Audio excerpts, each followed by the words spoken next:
En tant que membre ou sympathisant d'une communauté massortie, vous avez sûrement dû, à l'une ou l'autre occasion, vous sentir bien seul et incompris lorsque des juifs de pratiques plus conventionnelles vous ont interpellé sur vos étranges rituels. Quoi? Vous faites monter les femmes à la Torah? Vous n'allez tout de même pas nous dire aussi que vous acceptez les femmes rabbins? Eh bien, si vous l'ignoriez encore, il est en train de poindre en Israël une nouvelle bataille juridique sur une question sociétale stupéfiante, dont on va probablement beaucoup entendre parler dans les années à venir. Le théâtre des opérations ne se déroule pas ailleurs que dans l'antre du grand rabbinat d'Israël, autrement dit au cœur de l'institution qui consacre le quasi-monopole orthodoxe et même ultra-orthodoxe de l'État d'Israël. 4 femmes ont demandé, comme tout candidat masculin, à pouvoir passer un examen d'habilitation portant sur les lois de pureté familiale. En d'autres termes, elles briguent une semicha, ce qui leur conférerait de facto le statut de rabbin, femme rabbin. Ayant été séance tenante et conduite, elles envisagent de faire appel auprès de la Haute Cour de justice, tandis que les dirigeants du grand rabbinat menacent en représailles de mettre à l'arrêt le processus d'ordination pour tous les nouveaux rabbins si la Haute Cour de justice devait lui imposer d'en ouvrir l'accès aux femmes. Notons bien que la requête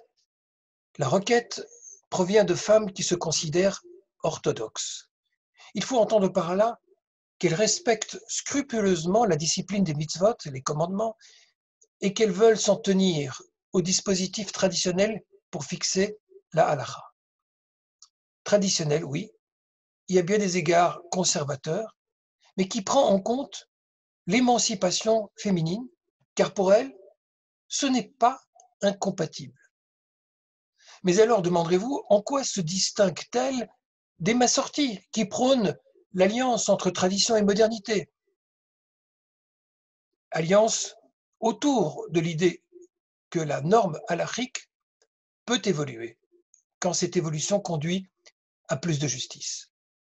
Oui, quelle différence alors entre orthodoxe et massorti? On pourrait répondre par un trait d'humour. Une génération. Oui, les massortis sont pionniers dans cette démarche, dans cette marche de l'histoire vers l'émancipation. Non que nous soyons en tout exemplaires, loin s'en faut, mais nous pouvons être fiers de ce côté visionnaire, même si parfois, en attendant d'être rejoints, on essuie des regards de mépris et des remarques cyniques. Telle est la rançon des précurseurs. C'est un peu de cela, figurez-vous, dont nous parle un des épisodes de nos 2 parchiotes de ce Shabbat, Matot et Mas'é. Je veux parler du récit des 5 filles d'un personnage nommé Tselophrad. Leur histoire met en scène la première revendication féministe enregistrée dans la mémoire juive. Contrairement à leur requête que viennent d'introduire les 4 femmes auprès du grand rabbinat d'Israël, la leur aura été immédiatement entendue. Dans les développements qui vont suivre, je vais tâcher de vous brosser un tableau complet de cette affaire, car elle ne se limite pas à un seul épisode, et c'est d'ailleurs ce qui en fait tout l'intérêt. Cela commence dans la paracha Pinchas, que nous avons relue la semaine dernière. Il est rapporté qu'un certain Tselophrad est décédé sans avoir laissé de descendance mâle. Le territoire promis à chaque famille, à l'issue de la conquête de Canaan, devait en principe échapper aux 5 filles, selon la règle cadastrale édictée par la Torah, distribuant les terres selon les enfants mâles. Frustrées de l'éviction de leur famille, ces femmes revendiquent la future part de territoire associée à leur père. Je cite, « Faut-il que le nom de notre père disparaisse du milieu de sa famille parce qu'il n'aura pas eu de fils ?» demande-t-elle à Moïse. Celui-ci, loin d'être indigné, défère leur cause devant Dieu qui accède à leur demande. Ken benot Tselophrat dovrot. Les filles de Tselophrat disent vrai, répond-il. On pouvait croire l'affaire classée, mais non. Dans un second épisode relaté cette fois dans notre paracha, Mas'é, à la fin du livre, voilà que des représentants de la tribu de Manassé reviennent vers Moïse, contrariés par la décision qui a été prise. Leur argument, les terres des filles de Tselophrat ne feraient plus partie du territoire des Manassé, au cas où elles épouseraient un membre d'une autre tribu, qui de ce fait en prendrait possession. Ah, zut, très juste. Pardon, le texte ne dit pas zut, évidemment, mais c'est tout comme. On se rend compte que la solution trouvée, ouvrir la succession aux filles, génère un nouveau problème. Qu'à cela ne tienne, Moïse revient vers les chefs de tribu et leur signifie, au nom de l'Éternel, je cite, Ken matevene Yosef dovrim. La tribu des fils de Joseph, dont Ménassé était une des deux branches, dit vrai. C'est exactement la même approbation qu'à l'épisode précédent, Ken benot Tselophrat dovrot. Pardon encore, mais on se croirait presque dans la fameuse blague juive où pour résoudre un fâcheux contentieux, le rabbin finit par donner raison à tout le monde. Voici cependant ce qui est décidé.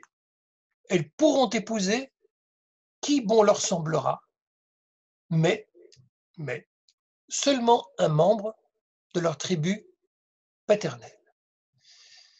La solution offerte est un compromis.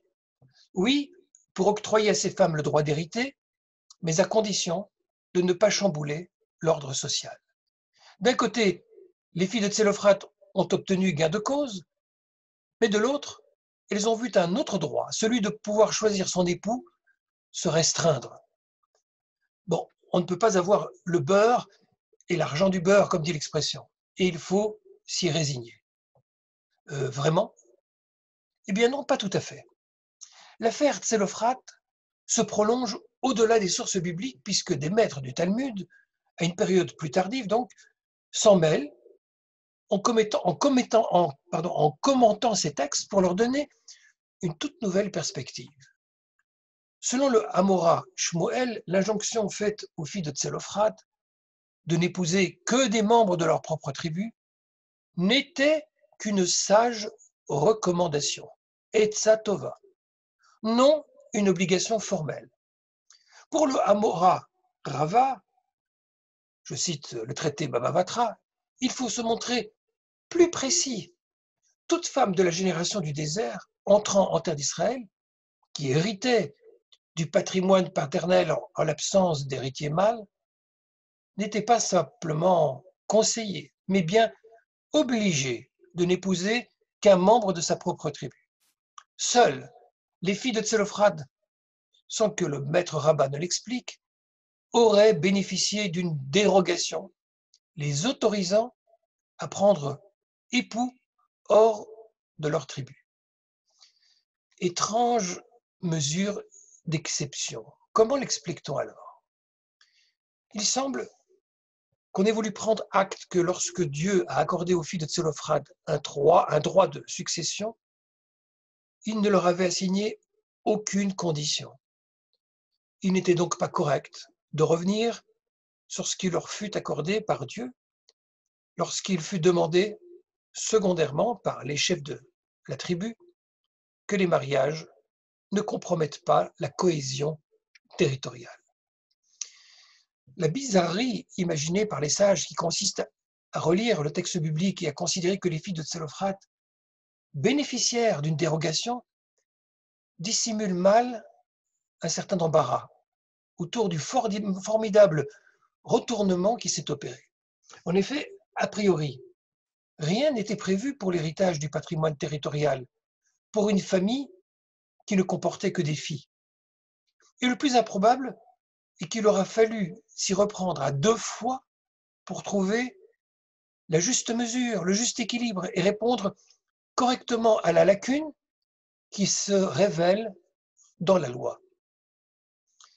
Mais loin de provoquer la colère de Moïse ou de Dieu, les demandes de correction, d'amendement sont à chaque fois bien accueillies. Plus rien à voir avec la révolte des explorateurs ou de Korah. Désormais, les revendications se font en bon ordre et, fait remarquable, elles sont exaucées sans état d'âme. Voilà qui est vertigineux. Faire évoluer la loi n'est pas tenu pour une violation. Si Dieu lui-même se prête au jeu, c'est donc que la loi divine est perfectible, que les hommes peuvent légitimement questionner la règle si elle ne répond pas, ou plus, à l'exigence de justice. Il est encore un dernier développement exégétique autour de l'affaire Tsalofrad qui mérite d'être souligné. De l'opinion de tous les commentateurs d'époque talmudique, l'injonction d'endogamie, de ne prendre époux qu'au sein de sa propre tribu, ne valait que pour la seule génération du partage des terres. En effet, au bout de 50 années, lors de l'année du jubilé, toutes les terres revenaient à leurs propriétaires initiaux du temps de l'installation en terre d'Israël. En conséquence de quoi, le morcellement territorial n'était plus à craindre. La tradition talmudique a retenu le 15 Av comme jour de célébration nationale, date à partir de laquelle désormais les femmes furent autorisées à choisir l'élu de leur cœur, quelle que soit la tribu d'origine. Cette date, Tu B'Av en hébreu, est devenue la fête des amoureux. Ne la loupez pas, cela tombera cette année le 5 août. Je note que ce qui est célébré ici va bien au-delà de l'obtention d'un droit à l'égalité homme-femme. Le fait d'avoir dû, un moment, restreindre la liberté des personnes dans leur choix de leur partenaire conjugal a été considéré comme une contrainte, certes nécessaire, mais indésirable dans le principe. Sans vouloir commettre d'anachronisme, il se révèle ici une attention toute particulière à l'univers affectif et subjectif de tout individu. Reconnaître la dignité d'une personne ne consiste pas seulement à la savoir égale en droit à toute autre personne, mais aussi à lui permettre de se réaliser en tant que personne unique qui a des affinités et des aspirations qui lui sont propres. On touche ici à la liberté individuelle si chère aux démocraties libérales, mais qui, dans le monde d'aujourd'hui, est encore loin de s'imposer, quand elle n'est pas carrément menacée. Le fin mot de l'histoire des filles de Tselofrad, selon ce que nous lègue notre tradition ainsi relue, est que l'égalité ne vaut rien sans la liberté. En l'occurrence, la liberté de choisir l'être aimé. Shabbat Shalom.